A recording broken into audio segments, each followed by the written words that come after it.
Very good morning guys और आप सभी का स्वागत है प्राचीन भारत की इस नई सीरीज़ में। और आज का हमारा सब टॉपिक वही है, सिंधु घाटी सभ्यता पार्ट 2। और सिंधु घाटी सभ्यता पार्ट 1 में हमने कवर किया था कि सिंधु घाटी सभ्यता की उत्पत्ति कैसे हुई थी, विभिन्न लेखकों के क्या क्या मत थे सिंधु घाटी सभ्यता के बारे में, क्या क्या तथ्य थे, एंड में उसका कंक्लूजन क्या निकलता है, निष्कर्ष क्या निकलता है। सिंधु घाटी सभ्यता के लोगों का रहन सहन कैसा था, हमने उसकी सिंधु घाटी सभ्यता की लिपि के बारे में भी पढ़ा। ठीक है, तो जो हमारा पेंडिंग पार्ट छूट जाता है, जो अन्य स्थल छूट जाते हैं, वो हमने इस वीडियो में कवर करने की कोशिश की है। और गाइस, जो हड़प्पा सभ्यता है वो काफ़ी ज़्यादा विस्तृत है, पढ़ने के लिए काफ़ी ज़्यादा उसका अध्ययन क्षेत्र काफ़ी विस्तृत है।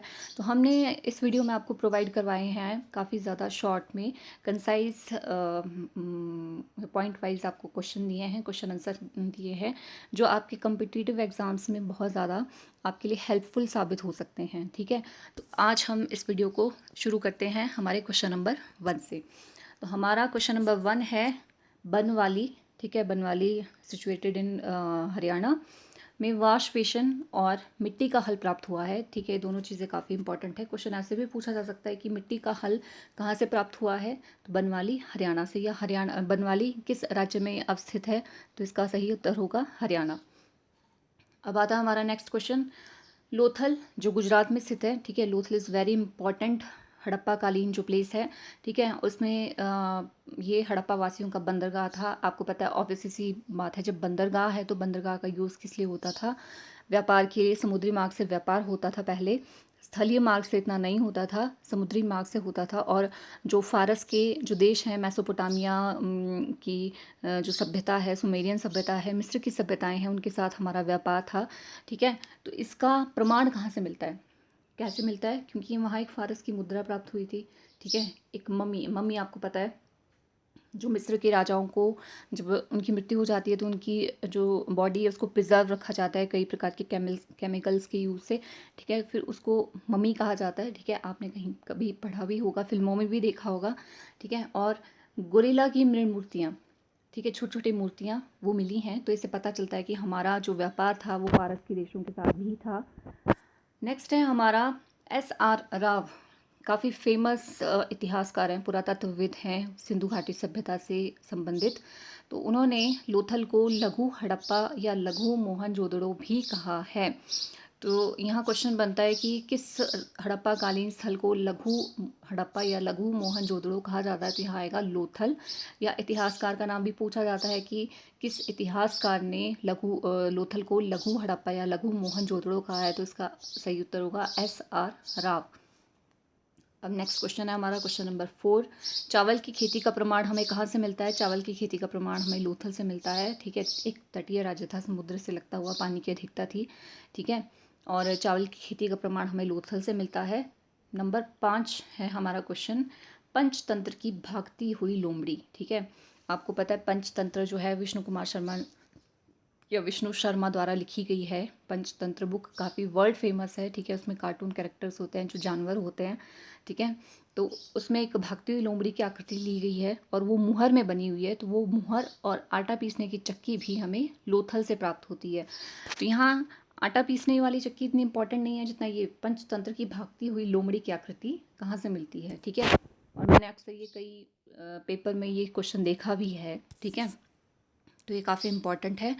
Question number 6, Surkotada again Gujarat में है, से घोड़े की अस्थियां प्राप्त होती है, जिससे पता चलता है कि सिंधु घाटी के लोग घोड़े से परिचित थे। जब तक इस स्थल की खोज नहीं हुई और यहाँ से घोड़े के जो कंकाल हैं वो प्राप्त नहीं हुए थे, तब तक ऐसा ही माना जाता था कि सिंधु घाटी सभ्यता के लोग जो हैं वो अश्व से रिलेटेड मतलब परिचित नहीं थे। और उनकी मोहरों में भी कई जानवरों का मतलब अंकन मिलता है, पर घोड़े का नहीं मिलता है। ठीक है, और वैदिक काल के लोगों के साथ उनका कंपैरिजन किया था, तो वैदिक काल में लोग घोड़े से परिचित थे, पर सिंधु घाटी सभ्यता के लोग परिचित नहीं थे। और ये जो सुरकोटड़ा है गुजरात में, ठीक है, इसकी खोज भी काफ़ी लेट हुई है। तो जब इसकी खोज हुई तब हमें पता चला कि सिंधु घाटी सभ्यता के लोग घोड़े से परिचित थे। तो ये काफ़ी इम्पॉर्टेंट प्लेस है, तो आप इसको लर्न कर लेंगे। अब नेक्स्ट है, धौलवीरा से 10 अक्षरों वाला एक सूचना पट या नोटिस बोर्ड प्राप्त होता है। ठीक है, और नोटिस बोर्ड ये इसलिए भी इम्पॉर्टेंट है क्योंकि आपको पता है इसमें सबसे ज़्यादा अक्षर मिले हैं हमें 10 अक्षर जो सिंधु घाटी सभ्यता की जो हमारी लिपि है, ठीक है, उसके 10 अक्षर इस नोटिस बोर्ड में मिले हैं। दैट्स वाई काफ़ी इंपॉर्टेंट है, ठीक है। धौलवीर से प्राप्त हुआ है हमें। और नेक्स्ट हमारा क्वेश्चन है मांडी, ठीक है। मांडी आपका उत्तर प्रदेश में आता है। मांडी में टकसाल गृह, गृह होना था, यहाँ ग्रह है का साक्ष्य मिलता है, प्रमाण मिलता है, ठीक है। और यह पहला हड़प्पाकालीन स्थल है जहाँ से अत्यधिक मात्रा में सोने के सिक्के प्राप्त हुए थे, और इससे संकेत मिलता है कि यहाँ टकसाल हुई थी, ठीक है। पहले सिक्के मिले यहाँ, ठीक है। तब इतिहासकारों ने अनुमान लगाया कि यहाँ मे भी यहाँ काफ़ी ज़्यादा मतलब सिक्के मिले हैं, तो यहाँ टकसाल हो सकती है, ठीक है। जहाँ से सिक्कों का निर्माण होता है उसे टकसाल बोला जाता है, ठीक है। तो ये मांडी भी काफ़ी ज़्यादा इम्पोर्टेंट है, ठीक है। और नेक्स्ट है हमारा गुजरात। क्वेश्चन नंबर 9, गुजरात के सौराष्ट्र में रोजदी से हाथी के अवशेष मिले हैं, ठीक है। घोड़े के अवशेष मिले थे हमारे सुरकोटड़ा से, और गुजरात के रोजदी से, ठीक है, हाथी के अवशेष मिले हैं। और नेक्स्ट है हमारा क्वेश्चन नंबर 10, महाराष्ट्र में भी सिंधु घाटी सभ्यता के स्थान खोजे गए हैं, दैमाबाद, ठीक है। दैमाबाद जो है, यह मेंशन क्यों करी हूँ, दैमाबाद में वैसे कोई ज़्यादा इंपॉर्टेंट चीज़ नहीं मिली है, बट क्वेश्चन ये बनता है कि सबसे दक्षिणतम पॉइंट कौन सा है, सिंधु घाटी सभ्यता का जो क्षेत्र था उसका सबसे दक्षिणतम पॉइंट कौन सा है, तो यहाँ आएगा दैमाबाद, ठीक है। मैंने आपको समझाने के लिए थोड़ा मैप भी बताया है। यहाँ यहाँ देखिए ये दैमाबाद है, ठीक है। तो सिंधु घाटी सभ्यता का ये सबसे दक्षिणतम पॉइंट है ये। और क्वेश्चन इस प्रकार से भी पूछा जा सकता है कि सिंधु घाटी सभ्यता का दक्षिणतम पॉइंट दैमाबाद किस राज्य में स्थित है, महाराष्ट्र में। और आप यहाँ मैप में देख सकते हैं कि सिंधु घाटी सभ्यता का जो क्षेत्र है वो कहाँ कहाँ तक फैला था, ठीक है। इस तरह से ये हमारी सिंधु घाटी सिंधु नदी है, ठीक है। और सिंधु नदी के आसपास ये सारे क्षेत्र हैं, दैट्स वाई इसको सिंधु घाटी सभ्यता भी बोला गया है, ठीक है। और यहाँ हड़प्पा है, ये सबसे पहले स्थल खोजा गया था, तो इसे हड़प्पा सभ्यता भी बोला गया, ठीक है। तो नेक्स्ट है हमारा क्वेश्चन नंबर 11, सिंधु घाटी सभ्यता की मुद्राओं में वृषभ यहाँ होगा बैल, ठीक है। वृषभ एक सींग वाला गैंडा या यूनिकॉर्न बोल सकते हैं आप, ठीक है। यूनिकॉर्न भी अलग है। आदि का अंकन मिलता है, घोड़े और ऊंट का अंकन मुद्राओं पर नहीं मिलता है। मैंने आपको पहले मेंशन किया था कि घोड़ा जो है वो उससे परिचित नहीं थे, बट जब सुरकोटड़ा जो गुजरात में स्थित है उसमें अश्व मिले, अश्व की अस्थियाँ मिली, तो हमें लगा पता कि सिंधु घाटी सभ्यता में अश्व से भी परिचित थे लोग, ठीक है। ऊंट की हड्डियाँ जो थी वो कालीबंगा से मिली हैं राजस्थान में, ठीक है। तो ऊंट से भी परिचित थे, पर इन दोनों जानवरों का अंकन कॉइन्स में नहीं मिला है, ठीक है। यहाँ कॉइन्स मैं आपको बता रही हूँ सिंधु घाटी सभ्यता के कॉइन कैसी थी, मोहरें कैसी थी। तो आप यहाँ देखेंगे, यहाँ पहला कॉइन है, ठीक है। यहाँ यूनिकॉर्न बोला गया ऐसे, ठीक है। यहाँ देखेंगे ये हाथी है, ये देखिए ये वृषभ है जिसको बैल बोला जाता है, 2 सींग है, काफ़ी अच्छा इसकी आकृति बनाई गई है, इसका कुबड़ वगैरह कितना देखिए कितना अच्छा सुंदर तरीके से बनाया गया है। और ये मे बी गैंडा है, ठीक है, गैंडा बनाया गया है। तो ये जो कॉइन्स हैं तो इनमें आकृतियाँ मिली हैं और मेंशन किया गया है, और जो काफ़ी ज़्यादा हिस्ट्री से रिलेटेड टेस्ट होता है उस पर पूछा जाता है कि किन किन पशुओं की आकृतियाँ नहीं मिली हैं, ठीक है। तो यहाँ घोड़ा और ऊंट, इनकी आकृतियाँ हमारी मोहरों पर नहीं हैं।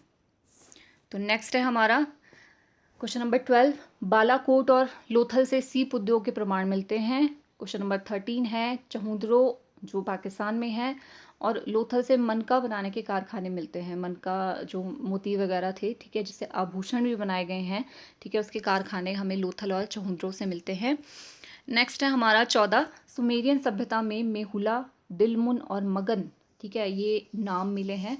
और ये क्यों इम्पॉर्टेंट है, मैं यहाँ मेंशन क्यों कर रही हूँ, क्योंकि इसमें जो मेहुला है, ठीक है, पेपर में अक्सर आता है ये, मेहुला की पहचान सिंधु घाटी क्षेत्र से की गई है। यहाँ से व्यापारी सोना, चांदी, लाजवर्थ जो गृह निर्माण सामग्री होती है उसको बोला जाता है लाजवर्थ, हाथी दांत की वस्तुएं और मोर पक्षी, ठीक है। और उस टाइम की जो सभ्यताएं थी, सुमेरियन सभ्यता, मिस्र की सभ्यताएं, सिंधु घाटी सभ्यता, ठीक है, उसमें अन्य सभ्यताओं को केवल भारत ही मोर पक्षी निर्यात करता था। ये भी काफ़ी इंपॉर्टेंट फैक्ट है, ठीक है। और यहाँ देखिए दिलमुन जो है मेहुल तो सिंधु घाटी सभ्यता हो गई। दिलमुन जो है वो बहरीन द्वीप था उस टाइम, और जो मगन था वो बलूचिस्तान का मकरान तट है। दिस इज़ ऑल्सो बंदरगाह, ठीक है, जहाँ से व्यापार होता था। तो यहाँ 3 चीज़ें मेंशन की गई हैं सुमेरियन सभ्यता में। और नेक्स्ट है हमारा क्वेश्चन नंबर 15। एक मुद्रा में जो मोहनजोदड़ो से प्राप्त हुई है, ठीक है, कॉइन, जिसमें पद्मासन मुद्रा में एक योगी का चित्र है। दाएं और बाएं चीता और सॉरी दाएं चीता और हाथी, और बाएं गैंडा, और एक और चीज़ है यहाँ, सॉरी लिखना भूल गई हूँ मैं। तो यहाँ आप कॉइन ही देख लीजिए, चीता और हाथी, और यहाँ गैंडा और बैल, ठीक है। तो यहाँ देखिए ये योगी की फोटो है, ठीक है, और जिसमें यहाँ त्रिशूल की आकृति का इसने सिर पे कुछ पहना हुआ है, ठीक है। और इसकी तुलना जो है कई आदिवासी जनजातियां हैं उससे भी की जाती है, ठीक है। तो ये जो कॉइन है काफ़ी ज़्यादा इम्पॉर्टेंट है, मुहर काफ़ी ज़्यादा इम्पॉर्टेंट है। इसे पशुपतिनाथ बोला जाता है, ठीक है। तो आप इसको लर्न कर लेंगे, इसको पशुपतिनाथ बोला जाता है। मैंने आपको कॉइन ही बता दिया है यहाँ, ठीक है। और यहाँ देखिए ये बैल है, ये गैंडा है, ये हाथी है, और ये चीता है, ठीक है। अब आता है नेक्स्ट 16, रोपड़, जिसको आजकल रूपनगर भी बोला जाता है, में मृतक जो आदमी मर जाता था उसके साथ उसके कुत्ते को भी दफनाने का साक्ष्य मिलता है, ठीक है। और क्वेश्चन नंबर 17 है मलेरिया का प्राचीनतम प्रमाण हमें हड़प्पा संस्कृति के मोहनजोदड़ो से मिलता है, ठीक है। मलेरिया का कैसे प्रमाण मिलता है हम आगे इसमें आगे क्वेश्चन में पढ़ेंगे, ठीक है। ये जो कुछ फैक्ट्स होते हैं इनको आप अगर वन लाइनर की फॉर्म में आप पढ़ें तो आपको जल्दी इजीली लर्न होते हैं। आप इनको बार बार पढ़ने की कोशिश करें और काफ़ी ज़्यादा आपको जल्दी से लर्न भी हो जाएंगे। जब हम डिटेल में पढ़ते हैं किसी चीज़ को तो हमें उसे बार बार पढ़ना पड़ता है याद रखने के लिए। जब हम वन लाइनर की फॉर्म में पढ़ते हैं, ठीक है, फैक्ट्स की फॉर्म में पढ़ते हैं, तो हमें जल्दी लर्न होते हैं। क्वेश्चन नंबर 18 है मृद भांड, मतलब बर्तन कैसे कैसे यूज़ करते थे। ऑब्वियसली सी बात है स्टील या लोहे या इस चीज़ के तो होते नहीं थे, ठीक है, वो मिट्टी के बर्तन बनाते थे। तो यहाँ बर्तनों की आकृतियाँ दी गई हैं। हड़प्पा सभ्यता में मृद भांड बर्तन मुख्यतः लाल और गुलाबी रंग के हैं, ठीक है। यहाँ गुलाबी रंग तो मेंशन नहीं किया मैंने लाल रंग के जो बर्तन हैं वो मैंने आपको दिखाने की कोशिश की है, जिस पर काले रंग की आकृतियाँ बनी हुई थी, ठीक है। तो क्वेश्चन आता है कि सिंधु घाटी सभ्यता के लोग जो हैं वो किस प्रकार के मृद भांड का प्रयोग करते थे। तो यहाँ लाल या गुलाबी रंग के, हल्के गुलाबी रंग के, ठीक है। तो यहाँ आकृतियाँ बनाई गई हैं, जैसे यहाँ देखिए आप बैल की आकृति है, ठीक है। यहाँ कुछ हिरन टाइप लग रहा है मुझे ये, ठीक है। और यहाँ भी कुछ ऐसा ही कोई जानवर बना है, कई प्रकार की फूल पत्तियाँ बनाई गई हैं इन बर्तनों पे, ठीक है। तो ये हड़प्पा कालीन सभ्यता के बर्तन थे। क्वेश्चन नंबर 19 है खुदाई में बहुत संख्या में नारी की मूर्तियाँ मिली हैं, ठीक है। तो इसके कारण ऐसे माना जाता है कि हड़प्पा सभ्यता थी मातृ सत्तात्मक थी। वैदिक कालीन सभ्यता को पितृ सत्तात्मक बोला जाता है, जिसमें पुरुष जो था प्रधान था, परिवार का मुखिया था। बट यहाँ ऐसा माना जाता है कि जो माता थी वो परिवार की मुखिया थी, ठीक है। तो ये जो पॉइंट है काफ़ी इंपॉर्टेंट है, ठीक है। कई जो हैं काफ़ी पोलाइट सी मूर्तियाँ मिली हैं, कई काफ़ी ज़्यादा गुस्सैल रौद्र रूप में मिली हैं, जैसे बलूचिस्तान है, ठीक है, उसमें काफ़ी गुस्से वाली मुद्रा में मूर्तियाँ हैं स्त्रियों की। और नेक्स्ट काफ़ी अच्छा क्वेश्चन है 20। चेस बोर्ड यानी शतरंज हमें लोथल से प्राप्त होता है ऐसा माना जाता है, ठीक है। जब उसकी हमें वो चीज़ मिली चेस बोर्ड, ठीक है, तो इसे ऐसा माना गया है कि जो शतरंज की उत्पत्ति है वो भारत से हुई है, ठीक है। और वैसे भी माना जाता है कि शतरंज जो है उसका जन्म भारत में हुआ है। नेक्स्ट क्वेश्चन है ऐसा माना जाता है कि सिंधु घाटी सभ्यता में दास प्रथा नहीं थी, ठीक है, कि दास नहीं होते थे वहाँ। बट मोहनजोदड़ो में आपने वहाँ देखा था कि वहाँ जो घर हैं उनमें श्रमिक कक्ष, घरों के साइड में जैसे जो सर्वेंट्स क्वार्टर होते हैं उसी टाइप से श्रमिक कक्ष भी थे वहाँ बनाए गए, जिससे पता चलता है कि वहाँ दास प्रथा थी, ठीक है, इसकी पुष्टि होती है। नेक्स्ट है हमारा सिंधु घाटी सभ्यता में सती प्रथा का प्रचलन भी नहीं था। सती प्रथा का प्रचलन जो है वैदिक काल से शुरू होता है हमारा। और 23 क्वेश्चन है स्वास्तिक का निशान, यहाँ नीचे आपने पिक्चर में देखेंगे स्वास्तिक का निशान जो है सभ्यता सिंधु घाटी सभ्यता की देन है, ठीक है। और सिंधु घाटी सभ्यता में बर्तनों में और मुहरों में जो है वो स्वास्तिक का निशान खुदा हुआ है। और गुफाएं हैं उदयगिरी और खंडगिरी, इनकी गुफाओं में भी स्वास्तिक का निशान मिलता है हमें। और ये जो गुफाएं हैं ये पाषाण काल से भी रिलेटेड हैं।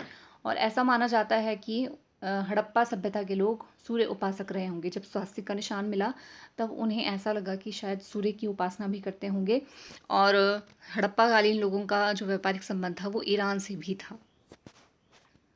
अब नेक्स्ट है इस काल की एक मोहर, ठीक है, मोहर है, उसमें स्त्री के गर्भ से एक पौधा निकलता हुआ दिखाया गया और जॉन मार्शल ने इसे पृथ्वी माता का नाम दिया। ये जो स्त्री बनी हुई थी, ठीक है, इसे पृथ्वी माता का नाम दिया है, ठीक है। और वेरी इंपॉर्टेंट, इससे अक्सर क्वेश्चन पूछा जाता है, ये जो मोहर है जिसमें स्त्री के गर्भ से निकलता हुआ एक पौधा है, ठीक है, मातृ देवी भी बोला जाता है इस कॉइन्स की स्त्री को। और क्वेश्चन नंबर 25 है मंदिर के प्रमाण, ठीक है।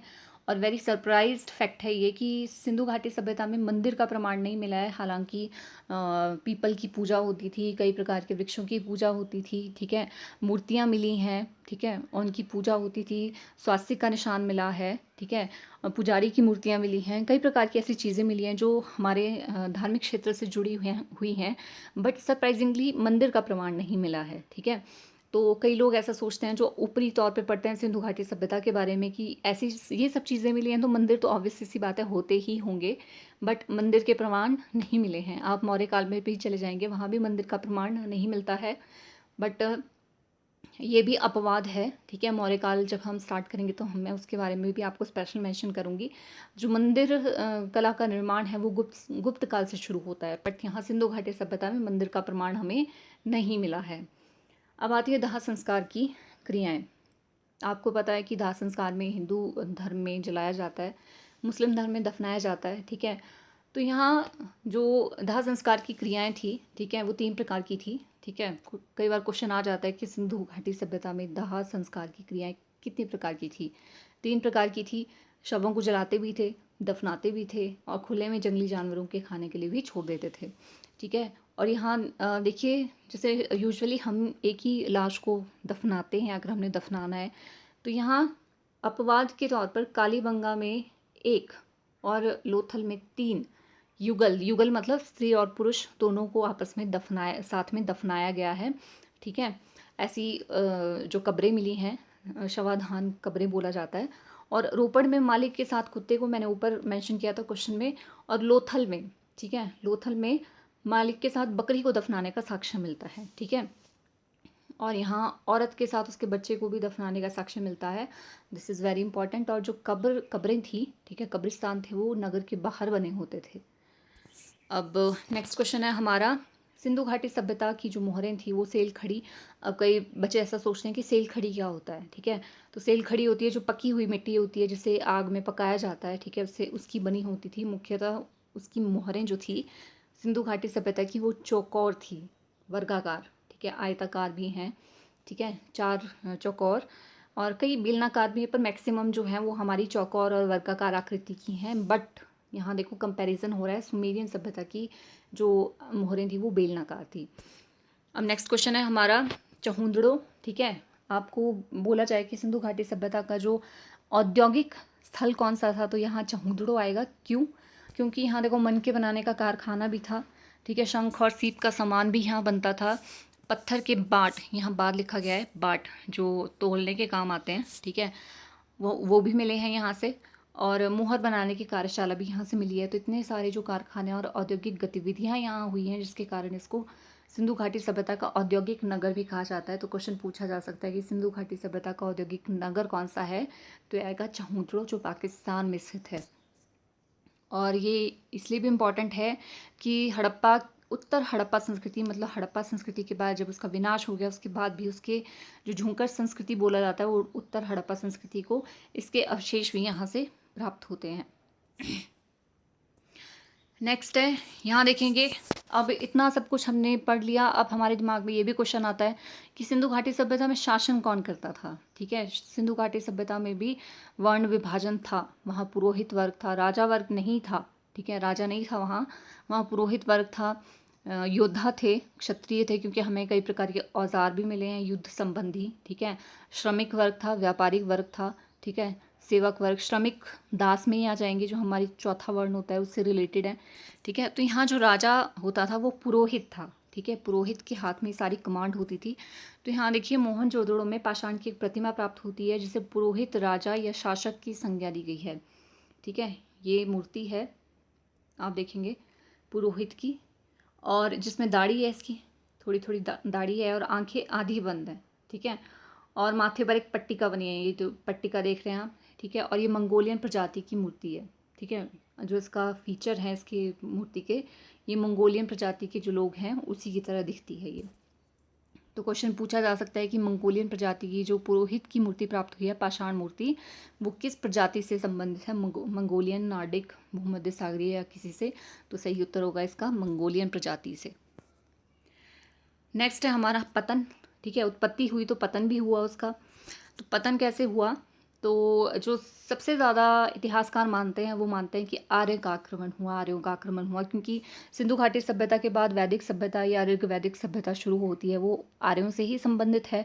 तो सभी इतिहासकार मानते हैं कि जब आर्यों ने सिंधु घाटी सभ्यता के लोगों के ऊपर आक्रमण किया तो तभी उसका विनाश हुआ। ठीक है, कुछ इतिहासकार मानते हैं, क्यों मानते हैं उन्होंने तथ्य दिया है इसका, देखिए।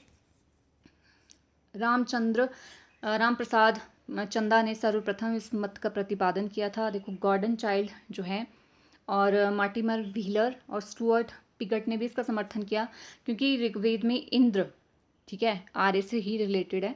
ठीक है, पुरंदर कहा है उसे। पुरंदर में पुर क्या होता है? नगर होते हैं। ठीक है, और ऋग्वेद में उल्लेख मिलता है हड़प्पा संस्कृति का, यूपिया। ठीक है, और नगरों के लिए पुर का प्रयोग किया है, और इंद्र ने मतलब नगरों का विनाश किया था, दैट्स वाई उसको पुरंदर कहा गया है। ठीक है, तो यहाँ इस तथ्य को इसलिए भी पुष्टि मिलती है।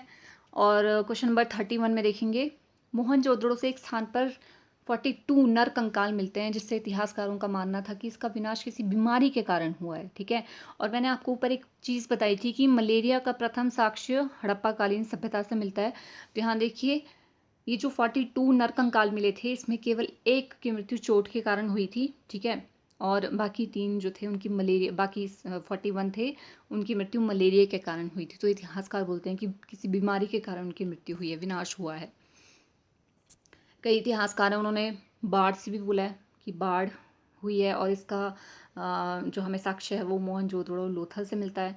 कई इतिहासकार मानते हैं कि जैसे एस.आर. साहनी हैं, उनका विचार था कि भारी जल प्लावन, मतलब काफ़ी ज़्यादा एक जगह से जल की उत्पत्ति हुई, या काफ़ी ज़्यादा बादल फटे या कुछ ऐसा हुआ, जिसके कारण ज़मीन जो है वो दलदली और कीचड़युक्त हो गई, यातायात बाधित हुआ, पैदावार घट गई, और जिसके कारण लोग अपने घरों से विस्थापित हो गए। ठीक है, और सभ्यता का विनाश हो गया। एक रूसी वैज्ञानिक है, उनके अनुसार जो है पर्यावरण में अचानक कोई विस्फोट हुआ, जैसे कोई न्यूक्लियर एक्सप्लोजन होता है वैसा। ठीक है, और इससे जो गर्मी और ताप से, ऊर्जा से काफ़ी ज़्यादा जो एरिया नष्ट हो गया।